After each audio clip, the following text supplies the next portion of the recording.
ಗುರು ಇವಳು ನೈರ ಎಂತ ತಿಂಡಿ ಪೋತಿ ಗೊತ್ತಾ? ಏನಾದ್ರೂ ತಿಂತಾ ಇರು ಗುರು, ಬಂದ್ಬಿಡ್ತಾಳೆ. ಚಿಕನ್ ತಿಂತಾ ಇರು, ಬಂದ್ಬಿಡ್ತಾಳೆ.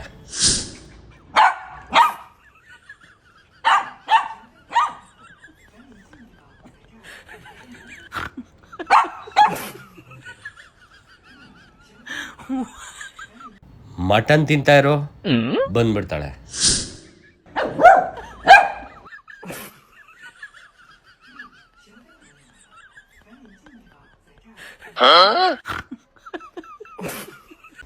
ಗುರು ಫ್ರೂಟ್ ತಿಂತಾ ಇರೋ, ಅದನ್ನು ಮೇಲ್ ಬಿದ್ದು ಕಿತ್ಕೊಂಡು ತಿಂತಾಳೆ ನೋಡಿ.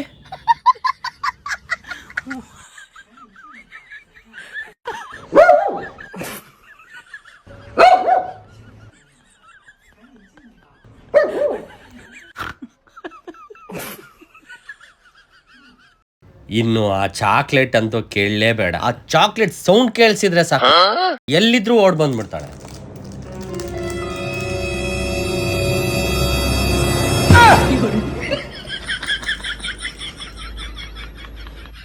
ಒಳ್ಳೆ ತಿಂಡಿ ಪೋತಿ. ಈ ತರ ಹಿಂಸೆ ಕೊಟ್ರೆ ಜನಗಳಿಗೆ ಯಾರು ಬದುಕ್ತಾರ?